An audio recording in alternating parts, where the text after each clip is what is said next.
అవతారం ఎత్తి ఎన్నో మతాలని 72 మతాలని అంటారు, వాటినన్నింటినీ శాస్త్రయుక్తంగా ఖండించారు. ఏదో వాదనతోనో కాదు, ప్రతివాదనతోనో మొండితనం కాకుండా ఒక శాస్త్ర పరంగా వాటిని ఖండించడం వల్ల ఇదంతా అద్వైతమే, ఉన్నదంతా కూడా ఆత్మస్వరూపమే, ఇది నిత్యము, సత్యము, సనాతనము అనే దాన్ని ప్రతిపాదించారు. మిగతావన్నీ కూడా ఒకరోజు వచ్చాయి, మళ్ళీ ఒకరోజు కాలగర్భంలో కలిసిపోయేవన్నమాట. జైన మతం కావచ్చు, బౌద్ధ మతం కావచ్చు, ఇస్లామిక్ కావచ్చు, క్రిస్టియన్ కావచ్చు, ఇవన్నీ కూడా సనాతన ధర్మాన్ని మీద ఆధారపడి వచ్చాయి. వాళ్ళ మతి నుంచి వచ్చిన మతాలు ఇవన్నీ. కానీ సనాతన ధర్మం అనేది కూడా మన సృష్టి ఎప్పుడు సృష్టించబడిందో అప్పటి నుంచి ఉన్న మతం అనేది ఈ మన ఒక సాంప్రదాయము, ఈ ఆత్మ అనేది ఇది మనది హైందవ అద్వైత మతం. అద్వైతం అంటే రెండవది లేనిది, అంటే ద్వితీయ భయం భవతి అన్నారు. అంటే రెండవది ఉంది అంటగానే నీకు భయం ఆటోమేటిక్గా స్టార్ట్ అవుతుంది. అవునా కాదా? మీరు ఇంట్లో ఒకరు ఉన్నారు, ఇంకొకరు వచ్చి తప్పు కొట్టారు, మీకు ఎలా అనిపిస్తుంది? దొంగ వచ్చేసాడేమో. నిజంగా మీ ఇంటి వాళ్ళు అయినప్పటికీ మీరు ఊహించట్లేదు మీ వాళ్ళు వస్తారని మీరు అనుకోవట్లేదు. ఇంకా చీకటి పడుతుంది, దొంగ వచ్చేసాడని చెప్పేసి భయపడుతున్నాం. ఆ విధంగా మనం చూసుకుంటే ఉన్నదంతా ప్రపంచమంతా కూడా వెలుగొందేది సర్వవ్యాపకమై సర్వశక్తితో వెలుగొందేది ఒకటే ఒక ఆత్మ ఉంది, అఖండంగా ఉంది.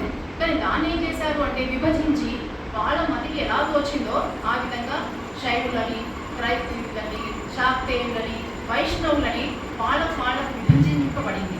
దానివల్ల ఏంటంటే మా మతం గొప్పది, మీది తక్కువది, మాది అన్నిటికంటే పూజింపబడింది, మేమే గొప్ప అని అహంభావం వస్తుంది, వేరే వాళ్ళని కించపరచడం జరుగుతుంది.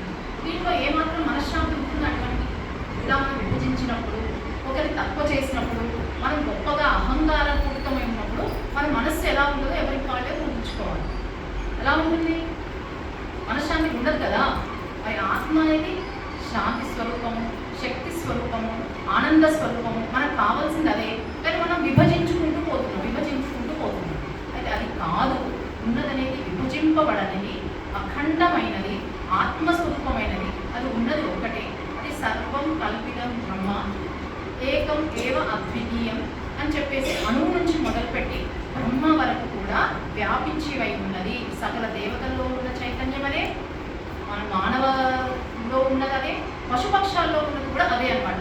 పశువుల్లో తక్కువ ఉందని, మానవుల్లో ఎక్కువ ఉందని, అంతకంటే దేవుళ్ళలో ఎక్కువ ఉందని చైతన్యపరంగా చూసినప్పుడు అందరిలో ఒకటే సమానంగా ఉంది. ఏ విధంగా అంటే ఒక సముద్రము మనము నీళ్ళని చూసినప్పుడు సమానంగా ఉంటుంది, అలవైపు వచ్చినప్పుడు చూస్తే మాత్రం అలా ఒకటి పెద్దగా కనిపిస్తుంది, ఒకటి చిన్నగా కనిపిస్తుంది, ఒకటి నీటి పొడుగులాగా కనపడుతుంది, ఒకసారి మళ్ళీ అందులో కలిసిపోయినట్టుగా వివిధ నూరుగులాగా మనకు వివిధ భాగాలుగా కనపడుతుంది. కానీ సముద్రాన్ని మనం కనుక చూసినప్పుడు అది సమంగా అన్నింటిలో వ్యాపించే ఉంది. అలలో ఉంది, బుడగలో ఉంది, ఆ నురుగలో ఉంది, ఉన్నదంతా కూడా నీరే కదా.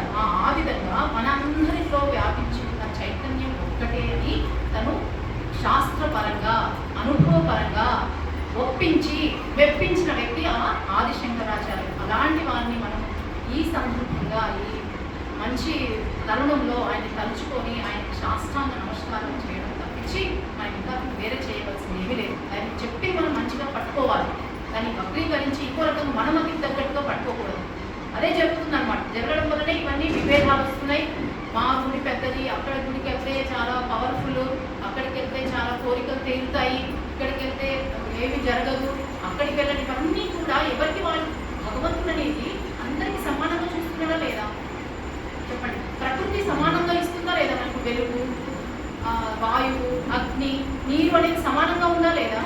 మరి భగవంతుడు కూడా అందరి దృష్టిలో సమానంగా ఉన్నాడు. కానీ మనం ఏమనుకుంటున్నాం?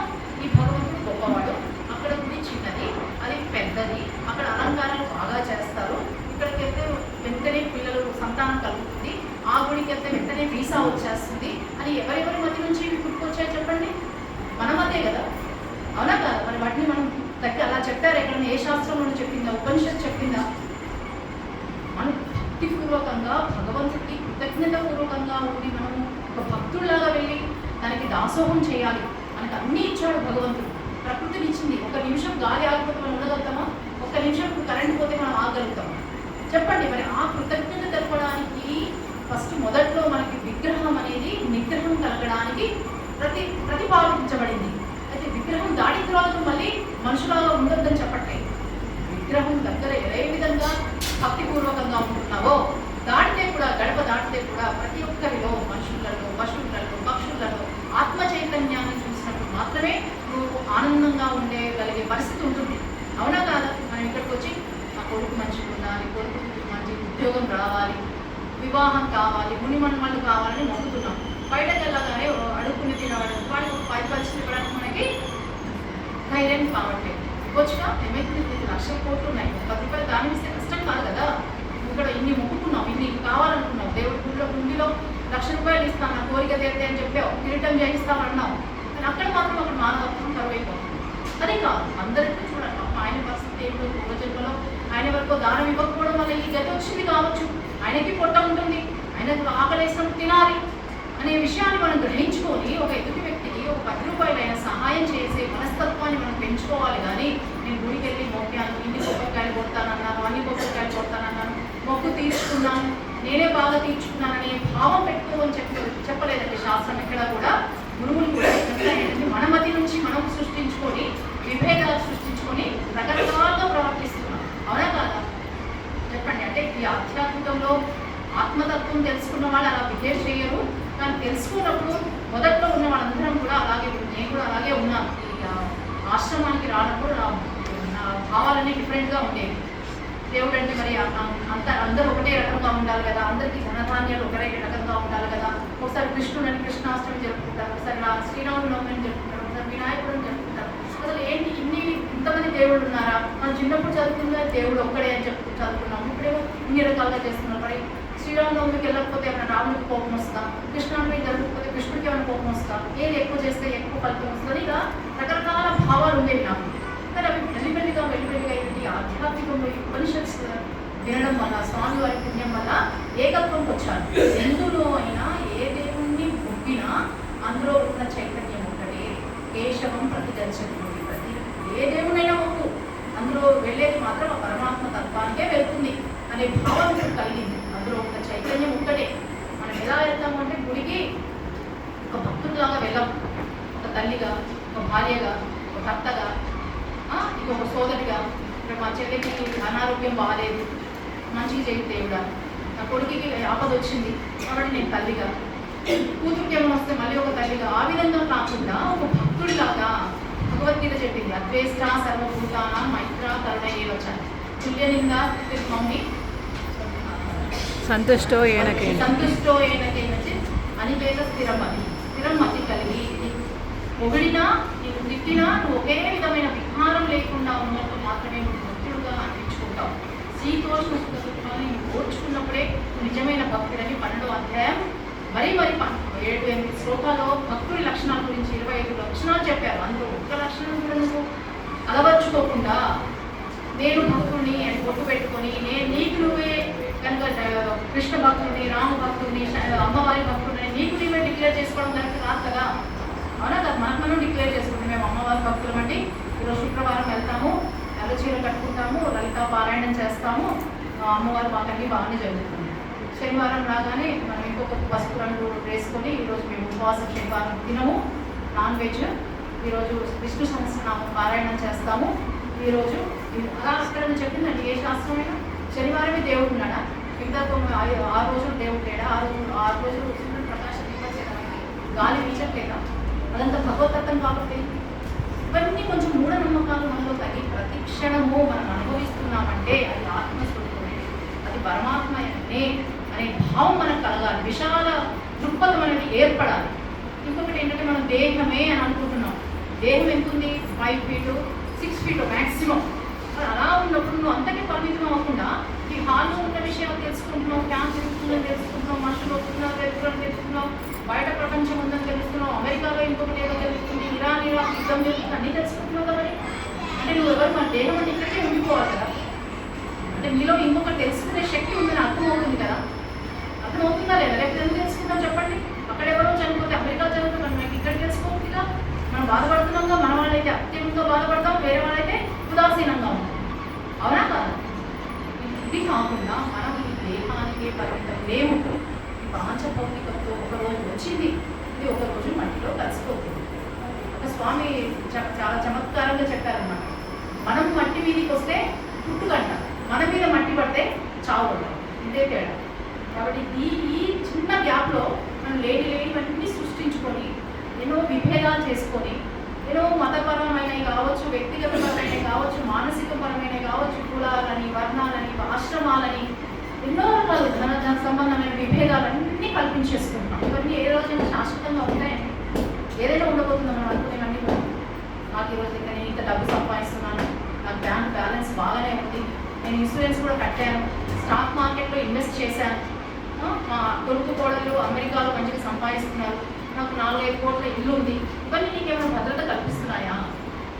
సార్ ఆలోచిస్తాను, కల్పిస్తున్నాయా? నెక్స్ట్ క్షణం ఉంటావో లేదు?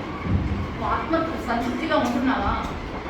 కొన్ని ఇవన్నీ భద్రత కల్పిస్తుంటే కౌపీనవంత కలుభాగ్యవంత అని ఎందుకన్నారు చెప్పండి? స్వాములకు ఏముంది? వాళ్ళు ఎందుకు త్యాగం చేయవలసి వస్తుంది? గృహాన్ని ఎందుకు త్యాగం చేశారు? లౌకిక సుఖాన్ని ఎందుకు త్యాగం చేశారు? అందులోనే కనుక ధనంలోనే కనుక మనం అనుకునే ఈ సంపదలోనే కనుక ఆనందం ఉంటే వాళ్ళు ఎందుకు త్యాగం చేయాల్సి వస్తుంది? వాళ్ళకి ఉంది గృహము, వాళ్ళకి ఉంది అనుభవాలు, అనుభవించాలి, భోగాలు లేవా వాళ్ళకి? వాళ్ళు ఎందుకు త్యాగం చేశారు? చిన్నప్పుడు ఆదిశంకరాచార్య 8వ సంవత్సరంలోనే త్యాగం చేస్తారు. తెలిసే కదా స్టోరీ. ముసలి పట్టేసుకుంటే నన్ను సన్యాసం చేయవమ్మా, నాకు పునర్జన్మ వస్తుంది, లేకపోతే నాకు ఇప్పుడే అర్థమైపోతుంది. అప్పుడు దానికి ఎందుకు అనేది వెళ్ళాలి ఉండదా? సినిమా చూడాలని కానీ, మంచిగా భోగించాలి కానీ, పిల్లలతో వెళ్ళాలని ఉండదా దానికి? ఆ వయసులో 8వ సంవత్సరంలో తనకి అన్ని వేదాలు చదువుకొని నేను సన్యసించి లోక కళ్యాణార్థం మీకు అందరికీ కూడా నేను ఆత్మజ్ఞానాన్ని ప్రసాదించాలనే ఒక కట్టుదిట్టమైన ఒక సంకల్పంతో లోకోద్ధారణ కోసం ఆయన చేయడం జరిగింది. అందుకోసం ఇప్పుడు మనం ఈ స్వేచ్ఛా గాలిని, ఒక ఆనంద క్షణాన్ని మనం అనుభవిస్తున్నాం. లేకపోతే అనుభవించగలుగుతామని చెప్పండి? కొన్ని దేశాలకు వెళ్తే మన వాళ్ళు వ్యాపారం కానీ, ఉద్యోగం కానీ, వేరే ఇరాక్ ముస్లిం కంట్రీస్కి వెళ్తే పొట్టు పెట్టుకోవడానికి లేదు, చీర కట్టుకొని బయటికి రావడానికి లేదు, ఇంటి ముందు ముగ్గు పెట్టుకోవడానికి లేదు, తెలుగులో మాట్లాడడానికి లేదు, ఏ పండుగలు ఉత్సాహాలు జరుపుకోకూడదు. అదెంత నిర్బంధం చూడండి. అవసరమా అంతా? స్వేచ్ఛగా లేని బతుకులు అవన్నీ డబ్బుకి మనం వశమైపోయి అలాంటి కట్టుబాట్లలో బ్రతుకుతున్నాడు. శవంలాగా బతకాల్సి వస్తుంది. అవునా కాదు? మిగతావి చూస్తే కొన్నేమో ఉన్నాయన్నీ మూసేసుకుంటారు, కొంతమందేమో విధవలాగా ఉంటారు. మనం చూడండి, ప్రతీది అర్థవంతంగా ఉంది. ఇక్కడ బొట్టు పెట్టుకుంటామంటే నీకు ఆజ్ఞా చక్రాన్ని నువ్వు యాక్టివ్ చేస్తున్నావు, ప్రేరణ ఇస్తున్నావు, చక్కగా కట్టుకున్నావు, ఒక లక్ష్మీదేవిగా కనపడుతున్నావు. నీ మీద ఎలాంటి వేరే వాళ్ళ పురుషులకి నీకు అమ్మవారు అనే భావన కలుగుతుంది, కానీ ఒక వికారమైన భావం కలగదు. అశ్లీలమైన డ్రెస్సింగ్ వేసుకుంటే అప్పుడు కలగవచ్చు, దానికి నువ్వే బాధ్యత. మన సనాతన సాంప్రదాయం ఏం చెప్పింది? కట్టు, చక్కటి ఆహార్యము, చక్కగా చీర కట్టుకో, మంచి బొట్టు పెట్టుకో, పువ్వులు పెట్టుకో, జడ వేసుకో అని ప్రతీది కూడా ఒక సైంటిఫిక్ విధానంలో మనకి ఏర్పరిచింది. మనకేమైంది? మనల్ని పట్టుకొని రష్యా లాంటి కంట్రీస్, ఇస్లాం వాళ్ళు వేరే ఎన్నో కంట్రీస్లో వాళ్ళు చక్కగా జడ వేసుకొని చక్కగా చీర కట్టుకుంటుంటే మనం మాత్రం వదిలేస్తాం. మనకు అవసరం లేదు, మనకు పాశ్చాత్యులే కావాలి. ప్యాంట్ షర్ట్స్, జీన్ ప్యాంట్స్ వేసుకొని మగవాళ్ళకేమో సంతానోత్పత్తి తగ్గుతుంది, అమ్మాయిలకేమో పెల్విక్ డిసీజెస్ వస్తున్నాయి. ఇది ప్రాక్టికల్గా మేము చూస్తున్నాం కాబట్టి చెప్తున్నాను. వెస్టర్న్ డ్రెస్సింగ్తో వచ్చిన బాధలు. నెక్స్ట్ అదే అనుకరణ, మేము ఇప్పుడే పెళ్లి చేసుకోము, మేము ఇప్పుడే మాకు సెటిల్మెంట్ అవ్వలేదు, మాకు కెరియర్ డెవలప్మెంట్ కాలేదు, 35 సంవత్సరాల వరకు ఒక వ్యక్తిగతమైన ఏర్పాటు అయిపోతుంది, ఇంకా వివాహాలు వద్దు, పిల్లలు వద్దు, మాకు మేము ఇండివిజువల్గా ఉంటాం, మేము లివింగ్ టుగెదర్ ఉంటాం, లేకపోతే సింగిల్గా ఉంటాం. ఇది స్వేచ్ఛ అని అనుకుంటుంది. ఈరోజు జరిగే పరిణామాలు అందరికీ తెలిసిన విషయాలే ఇవి, కానీ ఇది ఘోరమైన పరిణామం అని మనం ప్రతి ఒక్కరు గుర్తించాలి, గ్రహించాలి. ఒక తల్లిగా మనమే దీని బాధ్యత తీసుకోవాలి. ఎందుకంటే మన కుటుంబ వ్యవస్థ కావచ్చు, మన వివాహ వ్యవస్థ కావచ్చు, ఒక పూజనీయమైనది. దీన్ని మిగతా అన్ని దేశాలు హర్షిస్తారు. ఇక్కడ చక్కగా కుటుంబంలో ఏదైనా సందర్భం ఏర్పడితే దాన్ని పెద్దవాళ్ళు దాన్ని పరిష్కరిస్తారు. ఇది కాదమ్మా ఇలా అవుతుంది, ఒక నిమిషం కష్టం సుఖం కూర్చుకో, మీ ఆయనే అన్నాడు, ఎవరు వేరే వాళ్ళు అనలేదు కదా, మీ అత్తనే అనింది, మీ తల్లిలా కనుకో అని చెప్తే అది అప్పటికప్పుడు నలిఫై అయిపోయింది. ఇప్పుడు అలా కాదు, ఫోన్ వచ్చేసి అవునా మీ అత్త నేను దగ్గర వచ్చేసి అది విడాకులు ఇచ్చేసి ఇంకా అవసరం లేదు, నేను ఎంత బాగా పెంచాను నేను గారవంగా, మీ అత్త ఎలా ఉంటుంది, ఏం భయపడుతుంది చెప్పండి. అవునా కాదా? వచ్చిందా లేదా? ఇప్పుడు కానీ గౌరవించాల్సిన సభ్యత సంస్కారం మన పిల్లలకి ఇస్తున్నామా? ఇవ్వట్లేదా? ఇవ్వట్లేదు. ఎవరు బాధపడాలి? ఇప్పుడు మనమే బాధపడతాం కదా. కాబట్టి మొదటి నుంచి కొంచెం ఆశ్రమాలు ఒక్క అబ్బాయి ఉన్నాడు, ఉన్నారు, మిగతా అందరూ కూడా 40-50 తర్వాతనే ఉన్నారు. ఇప్పుడు ఇద్దరికి కొంచెం పడుతుంది. చాలా థ్యాంక్స్ బాబు. ఎందుకంటే ఇప్పుడు యువత అనేది తెలుసుకోవాలి, మన సంస్కారం ఏంటి, మన సాంప్రదాయం ఏంటి, ఋషి సాంప్రదాయం ఏంటి, ఆదిశంకరాచార్యులు ఏంటి, మనం ఏంటి, హిందూ మతం అంటే ఏంటో మనం తెలుసుకున్నప్పుడే కదా మీరు భవిష్యత్తులో పాటించగలుగుతారు. మనం ఏమి తెలియకపోతే వేరేవాడు వచ్చి డామినేట్ చేసేస్తాడు కదా. ఆదివారం వచ్చి మా చర్చికి రా, నీకు డబ్బులు ఇస్తా, నేను పుస్తకాలు కొనిస్తా, నీకు ఆరోగ్యం బాగాలేదా మీ నాన్నకి ప్రార్థన చేయి అని వాడు వచ్చి డామినేట్ చేస్తున్నాడు కదా. మన ఈ భారతదేశంలో హిందువులు డామినేట్గా ఉండవలసిన వాడు ఆయమ్మ వచ్చినా కానీ ఇంట్లో పని వచ్చి కూడా మీ అయ్యగారికి బాగాలేదండి ప్రార్థన చేయండి, చర్చికి రండి బాగైపోతారు అంటే మనం తొలగాలు టెస్ట్ చేస్తాం. అవునా కదా? మనం గట్టికుంటే మనం చెప్పాలి వాళ్ళకి, మీ కృష్ణుడు ఇన్నప్పుడు వచ్చాడమ్మా, మా సనాతన ధర్మంలో ఎప్పుడు మనిషి అన్నప్పుడు రోగం వస్తుంది, వ్యాధి వస్తుంది, ముసలితనం వస్తుంది, ఎవరు చనిపోతారు. దానికి నీ కృష్ణుడికి నీ బైబిల్ చెప్తే నాకైతే పోతుంది అని చెప్పి ఖండించే వాళ్ళు ఉన్నారు. మనము ఎవరు చూసుకుని ఉంటాం, వాడి బాబా ఎందుకు నేను పలకలేదు ఆమె ఇంకొక పలకరిస్తుంది. 3వ రోజు ఇంటికి వాళ్ళ చర్చికి తీసుకెళ్ళిపోతాం. మనం అమ్మాయిలు అట్నే ఏడ్చుకుంటూ వస్తే వచ్చింది, హాస్పిటల్కి వెళ్తాం, డాక్టర్లు ఇచ్చిన మెడిసిన్ సలహా పాటిస్తాం, జరిగేది ఆ భగవంతుని నిర్ణయము, నేను ధైర్యంగా ఉండగలుగుతున్నాము అనుకుంటున్నాం. ప్రతిదీ మనం అనుకున్నట్టే మన మైండ్లో ఉన్నట్టే జరగాలి, ఏదైనా మనకు అనుకూలంగా జరగాలి. మనం అనుకున్నట్టే ఉంటే అది కరెక్ట్గా దేవుడు మనకి సహకరిస్తున్నాడు. మనం అనుకున్నట్టు జరగకపోతే దేవుడు మనకి క్షమించినాడు. అవునా? అలా కాదు కదా, మన పూర్వజన్మలో మనం ఏమేం చేసుకున్నాం దాన్ని బట్టి ఇప్పుడు ఈ జీవితం నడుస్తుంది. పూర్వజన్మలో మంచి పుణ్యం చేసుకున్నాము, మంచి పుణ్యవంతుల కుటుంబంలో పుడతాం, మంచి ధనధాన్యాలు ఉంటాయి, మంచి సంస్కారవంతమైన కుటుంబంలో పుడతాం. నువ్వేమీ చేయలేదనుకో, భగవాన్ అమ్మను ఒకసారి పలకలేదనుకో, నువ్వు నికృష్టమైన జన్మనే వస్తుంది. అప్పుడు ఏం చేయాలి మరి? ఇప్పుడు తెలుసుకున్నావు కదా, నువ్వే చేసుకున్నావు. అప్పుడు ఎప్పుడు ఏం చేయలేదు, నువ్వు బాధపడుతున్నావు. కనీసం ఎప్పుడైనా తెలుసుకొని భగవాన్ నామం పలుకు, భగవంతుడు ఏం చేశాడో తెలుసుకో. నువ్వేం చేసుకోవాలి? ఈ మానవ జన్మ చాలా జంతువునాం నమ్మన జన్మ దుర్లభం అంటారు. అన్ని 84 లక్షల జీవరాశుల్లో మానవ జన్మ అనేది చాలా ఉత్తమమైనది, ఎవరికి రాదు. చాలా పుణ్యం పెట్టుకుంటే వచ్చిందని మనం ఏదో దేహానికే పరిమితమైపోయి ఈ ప్రపంచానికే అంకితమైపోతే ఇంకా మనం ఏం సాధించినట్టు? మిగతా జంతువులకి మనకేం తేడా ఉంటుంది? అవునా కదా? ఇంకా ఆ జంతువులన్నీ బెటర్ అనిపిస్తుంది ఒక్కోసారి. ఇంకా వాటికి ఆశ లేదు, రేపు నా బిడ్డకి నా కొడుకుకి పెట్టాలి, పూడ్చిపెట్టాలి, దాచిపెట్టాలనే భావం లేదు, వాటికి స్వార్థ భావం లేదు. ఆ పూటకే తింటాయి, పడుకుంటాయి, ఎవరి విషయంలో జ్యోతి కల్పించుకోరు. మనం దానికి రివర్స్, రేపు తరతరాలు మన వాళ్ళు తినాలి. నెక్స్ట్ మనము ఏంటంటే ఎవరికి అది అందకూడదు, నాకే అన్నారు, నన్నే అందరూ గొప్పగా పోడాలి, ఆ ఆస్తి ఎవరికి వెళ్ళకూడదు అని వాళ్ళు పెట్టరా మనం పెట్టారు, వాళ్ళకి పెట్టరు కదా. కాబట్టి ఆ భావం వాళ్ళు బెటర్ కాకుండా కనీసం మనకు అంత మానవ జన్మ వచ్చినట్టు మనం బెటర్గా ప్రూవ్ చేసుకోవాలి. అర్థమవుతుందా? ఉన్న ప్రతి క్షణాన్ని ఆనందంగా ఉంచుకోవడానికి, అద్వైతం అంటే ఏంటో తెలుసుకోవడానికి మనం ప్రయత్నం చేయాలి. మరి ఆదిశంకరాచార్యులు ఏం చెప్తారంటే ఇది చెప్పారండి ఆయన ప్రస్థానత్రయంలో. ఉపనిషత్స్కి భాష్యం చెప్పారు, ఉపనిషత్స్కి బ్రహ్మసూత్రాలకి భాష్యం చెప్పారు, భగవద్గీతకి భాష్యం చెప్పారు. మూడింటికి కలిపి ప్రస్థానత్రయం అంటే హయ్యెస్ట్ లెవెల్ వాళ్ళకి చెప్పారు.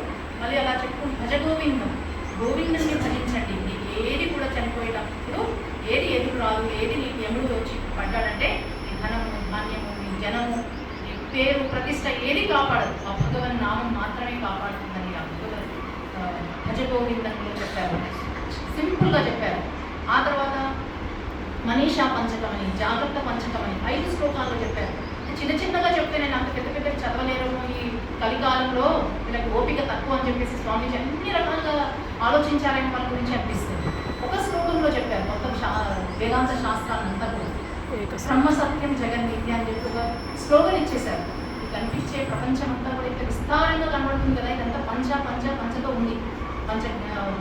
పంచభూతాలు, పృథ్వీ, నీరు, ఆకాశం, ఇది పంచ తన్మాత్రలు, శబ్దస్పర్శలు, రూప రసగంధాలు, పంచ జ్ఞానేంద్రియాలు, పంచ కర్మేంద్రియాలు, పంచ ప్రాణాలు, ఇవన్నీ ప్రపంచంగా తయారైంది. అది నువ్వు కాదు, వీటన్నిటిని సాక్షిగా చూడు అని చెప్పేసి భగవద్గీత ఒక జగన్మిథ్య, బ్రహ్మ సత్యం, బ్రహ్మ మాత్రమే సత్యం, అది నీవై ఉన్నావు అనే విషయాన్ని అనుభవపూర్వకంగా తెలుసుకో. ఓన్లీ ఏదో జ్ఞానంలో పెట్టుకోకూడదు. జ్ఞానం ఏంటంటే మన బ్రెయిన్లో సెల్స్ రిసీవ్ చేసుకుంటాయి. అవునా కదా? ఇది మైక్ అని, ఇది టేబుల్ అని, ఈ సాఫ్రాన్ కలర్ అని మన బ్రెయిన్ తీసుకుంటుంది. ఇక్కడ నువ్వు ఎవరు కొనగానే అహం, నేను అనేది చెప్తుందా లేదా లోపల? ప్రతి ఒక్కరికి చెప్తుందా లేదా? నువ్వేం చేస్తున్నావు అంటే నేను కూర్చున్నాను, నేను వింటున్నాను, నేను నేను అనే దానికి అది అనుభవం అండి, అది జ్ఞానం కాదు. అర్థమవుతుంది ఎవరికైనా? జ్ఞానానికి అనుభవానికి తేడా చెప్పగలుగుతారా? మనమంతా social knowledge, science knowledge, medical knowledge, ఇప్పుడైతే ప్రతి పేషెంట్ కూడా ప్రతిదీ ముందే జ్వరం వచ్చిందనుకోండి చాట్ జీపీటీలో చూసుకోవడం, యూట్యూబ్లో చూసుకోవడం, అప్పటికప్పుడు ఇది మ్యాలిగ్నెంట్ ఫీవర్ అంట, ఈ ఫీవర్ వస్తే తగ్గదంట అనే భావంతో వస్తారు మనకి. అది వైరల్ ఫీవర్ కావాల్సింది కాస్త అది డెంగ్యూ ఫీవర్ అయిపోతుంది. ఎందుకంటే మీరు ఆలోచన అంతా మస్తిష్కాన్ని ఆ విధంగా ఉపయోగించుకుంటున్నాడు. అవసరం అని జ్వరం వచ్చింది, తగ్గట్లేదు, హాస్పిటల్కి వచ్చావు, డాక్టర్గా చూపించుకున్నావు, టెస్టులు రాస్తే టెస్టులు చేయించుకొని మెడిసిన్ తీసుకొని వేసుకుంటే అయిపోతుంది. కానీ కాదు, అంటే వాటి తెలివి ఎక్కువ ప్రదర్శించాలి. ఆ టెస్ట్లో అలా చెప్పారు కదండి, యూట్యూబ్లో ఇలా చెప్పారు కదండి, చార్జ్ జీపీటీ అదే అంటుంది కదండి, ఏది కరెక్ట్? 3 చెప్పి 3లో ఏదో కరెక్ట్ చెప్పమని చెప్పేసి మా దగ్గర ప్రశ్నాపత్రం చెప్పడానికి ఇప్పుడు వస్తున్నాడు అనమాట. ఇది అది తెలివి అంటే అది చావు తెలివి కూడా అనుకోవచ్చు. పెద్దవాళ్ళు అనేవాళ్ళు ఏదైనా విపరీతంగా మాట్లాడితే చావు తెలివి రాదు. కానీ ఇదంతా మంచిది కాదండి. అంటే చేసే ట్రీటింగ్ డాక్టర్ కూడా పేషెంట్స్ పోతుంది, నమ్మకం పోతుంది, చిరాకు వచ్చేస్తుంది. కాబట్టి ఫోకస్ చేయవలసిన దగ్గర ఫోకస్ చేయలేకపోతుంది. పేషెంట్కి కడుపు నొప్పి వచ్చిందట, కుడివైపు నొప్పి రాగానే యూట్యూబ్లో కొట్టిందట, అది లివర్ క్యాన్సర్ అని చూపించింది. ఇంకా అప్పుడు ఏడ్చుకుంటూ వాళ్ళ అమ్మ వాళ్ళందరూ కాదమ్మా కడుపు నొప్పి వస్తుంది దానికి ఎందుకు లివర్ క్యాన్సర్ లేదు, నాకు యూట్యూబ్లో లివర్ క్యాన్సర్ అని చూపిస్తుంది. లివర్ పైకి చెప్పండి, నాకు సిటీ స్కాన్ చేయండి, నాకు ఎంఆర్ఐ చేయండి, నాకు ఎందుకో లివర్ క్యాన్సర్ లాగా అనిపిస్తుందని పేషెంట్. ఇవన్నీ వైద్యాలన్నీ వదిలేసేసి కొంచెం సహజంగా ఉండడానికి మన పూర్వీకులు ఏమైనా టెస్టులు కానీ ఎన్ని కాన్పులు సహజంగా కాన్పులే అయ్యేవి, వాళ్ళు సహజ ప్రసవం అయ్యేది. పిల్లలు కూడా ఒక 6 మంది ఉండేవాళ్ళు. ఇప్పుడు పిల్లలు పుట్టాలంటే ఒక 10 సంవత్సరాలు తిరిగి 10 హాస్పిటల్ తిరిగితే కానీ పుట్టట్లేదు. 10 లక్షలు ఖర్చు పెట్టుకోవాలి, 10 హాస్పిటల్ తిరగాలి, 10 సంవత్సరాలు కావాలి. ఇది దశకం. ఇదైతే కానీ పిల్లలు పుట్టాలి. ఎందుకంటే 20-25 సంవత్సరాలు ఇప్పుడు పెళ్లి చేసుకోవు కదా.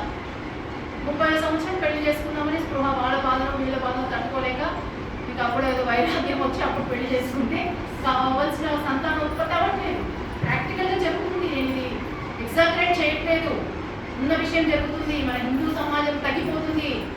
ఏదో 35 సంవత్సరాలకి 10 సంవత్సరాలు కష్టపడి 10 లక్షలు పెట్టినాక వాడిని కింద పెట్టనివ్వదు తల్లి, అవునా కదా? వాడు ఆటిజమో దేంతో డౌన్ సిండ్రోమ్తో కొడతాడు, బుద్ధిమాంద్యంతో కొడతాడు. అంటే కదా న్యాచురల్గా పెరగదు కదా, వాడికి గాలి తగలవద్దు, ఈడు తగలవద్దు, పుట్టగానే ఏసీలు, ఆ ఈపీలు, ఫోటో షూట్లు, సెల్ ఫోన్లు అన్నీ వాడికి ఎందుకు సహజత్వం వస్తుంది చెప్పండి? అంత అసహజం. తుమ్ము రావద్దు, తగ్గవద్దు. వాడు ఇక్కడ 10 లక్షలు పెట్టే వచ్చాడు కదా, ప్రతిదానికి 10 లక్షలు. ఇలాంటి వాడు కొన్ని మళ్ళీ పొరపాటు ఇంకొక పెళ్లి చూస్తే మేము పెంచలేమండి. ఇప్పుడున్న ప్రపంచానికి, ఇప్పుడున్న కష్టానికి మేము ఇద్దరిని పెంచలేము, మాకు అబార్షన్ చేసేది. ఇది ఇప్పుడున్న హిందువుల యొక్క దుస్థితి. మన అమ్మలు చిన్న ఉద్యోగమైన 4గురిని 6గురిని చక్కగా పెంచారు. ఆస్తులు ఇచ్చి కాదు, డబ్బు ఇచ్చి కాదు, ప్రేమతో పెంచారు. ఇప్పుడు డబ్బు ఉంది, ఆస్తు ఉంది, విల్లాస్ ఉన్నాయి, అన్నీ ఉన్నాయి, ప్రేమ లేదు. సెల్ ఫోన్ ప్రేమనే. ఆ సెల్ ఫోన్ ఇచ్చేస్తారు, ఎవరి డ్యూటీ వీళ్ళ సీరియల్ వీళ్ళు చూసుకుంటారు, వాళ్ళ సెల్ ఫోన్ వాళ్ళు చూసుకుంటారు. లాస్ట్ టైం కూడా చెప్పాను, ఈ గ్రాడ్యుయేట్స్ వల్ల పిల్లలకి బుద్ధిమాంద్యం వస్తుంది, ఆటిజం డెవలప్ అవుతుంది. వాడు మాట్లాడేడు, అన్నీ గ్రహిస్తాడు, అన్నీ తెలుస్తాయి. మన వాళ్ళని తెలుసు కానీ మాట్లాడలేదు. వాడు పోయి తెచ్చుకుంటాడు, తింటాడు, కానీ ఎవరితో ఏం సంబంధం లేదు. హస్తామలకుడు లాగా తెలిసిన హస్తామలకుడు స్టోరీ. వాడు 12వ సంవత్సరం 8వ సంవత్సరం వరకు ఎవరితో ఇంట్లో మాతో మాట్లాడాడు అనమాట. ఇంకా తల్లిదండ్రులు కూడా డిసైడ్ చేసేసుకున్నారు, ఇదేం పనికిరాడు మనకి అని చెప్పి ఆదాయపూర్తి ఆదిశంకరాచార్య వారు ఇచ్చేస్తే, స్వామి ఇతను ఎలా పుట్టి మాకేం ఉపయోగం లేదు, కొంచెం మీరు తీసుకెళ్ళండి, మీరు చూడండి అని చెప్తే అప్పుడు శంకరాచార్య వాళ్ళు అడిగితే ఆయన సాంస్క్రిట్లో చెప్తాడు, వీళ్ళు అనుకునేటట్టు నేను దేహాన్ని, మనస్సుని, బుద్ధిని కాదు, నేను ఆత్మస్వరూపాన్ని అని చెప్పేసి చెప్పినప్పుడు అప్పుడు స్వామి అర్థం చేసుకుంటాడు, ఈ జనాలతో నేను ఏం మాట్లాడుతుంటే దేహ సంబంధమైన బుద్ధే ఉంది, మనసు సంబంధమైన వికలమైన బుద్ధే ఉంది, అందుకే నాకు మాట్లాడడం అనిపించలేదు అని చెప్పేసి స్వామి గారు ఆ లెవెల్ ఆఫ్ ఇంటలెక్ట్ మాత్రమే ఆయన నోరు తెలుస్తారన్నమాట. అప్పుడు ఇంకా తను మా దగ్గర ఉన్నా ఆయనకు మేము సరిపోము అని చెప్పేసి మీతోనే తీసుకుంటానండి అంటేనే అతనే హస్తామకుడు అని అతను ఒక శిష్యుడు అనమాట స్వామివారి. ఆ విధంగా మూకం కరోతి వాచారం లంకం కృపైతే అంటే గురు కృప ఉంటే కనుక మూగవాడు కూడా కవితలు చెప్పగలుగుతాడంట, కుంటివాడు కూడా పర్వతాన్ని ఎక్కగలుగుతాడు. కాబట్టి అలాంటి గురు కృపని మనందరూ పాత్రలు అవ్వాలని ఆ స్వామి చెప్పిందంతా కూడా చక్కటి మనం మస్తికంలో ఎక్కించుకొని అనుభవానికి తెచ్చుకోవాలి. ద్వైతం అనేది లేదు, ఉన్నది ఒకటే అద్వైతం, అదే శాంతం, అదే శివం, అదే ఆత్మ, అదే అందరం పొందవలసింది, అదే పరమం అనే విషయాన్ని ఈ దశ శ్లోకం అంటారు. లేకపోతే దీన్ని దశ శ్లోకి దశ నిర్వాణ దశకం అని కూడా అంటారు. అందులో కూడా శివ కేవలోహం శివ కేవలోహం అని ఇక్కడ నిర్వాణ శతకంలో శివానంద రూపోహం శివోహం శివోహం చిదానంద రూపోహం అన్నట్టు ఇక్కడ శివ కేవలోహం అని చెప్తారు. అంటే నువ్వు కేవలము శివస్వరూపమే అనే విషయాన్ని అక్కడ ప్రతిపాదిస్తారన్నమాట. నువ్వేదో దేహం అనుకోవడం, మనస్సు అనుకోవడం, బుద్ధి అయిపోవడం, పరిమితంగా అయిపోయి ఆ పరిమితమైన ఆలోచనలతో నువ్వు బయటపడు. అప్పుడే నువ్వు శివస్వరూపము. శివం అంటే మంగళ స్వరూపము, శివుడు అంటే మళ్ళీ లింగ స్వరూపము, కాశీ విశ్వనాథుడు అని అలా అనుకుంటుంది. మళ్ళీ శివము అంటే మంగళ స్వరూపము, శుభప్రదము, అందరికీ మంచి చేకూర్చేవాడు పరమాత్మ. ఆ స్వరూపం నీవై ఉన్నావు. శివస్వరూపాన్ని కనుక మనం తెలుసుకుంటేనే కైవల్యాన్ని పొందుతామనే విషయాన్ని ఆ దశస్వరూపంలో ప్రతిదీ కూడా క్షుణ్ణంగా ప్రతి ఏ స్టేజ్లో ఉన్న వాళ్ళు కూడా అర్థమయ్యేట్టుగా ఆదిశంకరాచార్యులు వాళ్ళు మనకు అందించడం అనేది మనం చేసుకున్న పూర్వజన్మ సుకృతం. కాబట్టి ఇంతటి మహద్భాగ్యమైన సదస్సులో మాట్లాడడం కావచ్చు, వినడం కావచ్చు, ఆయన జరుపుకోవడం కావచ్చు, చాలా మంచి శుభప్రదము. అందరూ వినియోగించుకొని మనమందరం కూడా అద్వైతంగానే ఉండి ఆనందాన్ని అనుభవించాలి.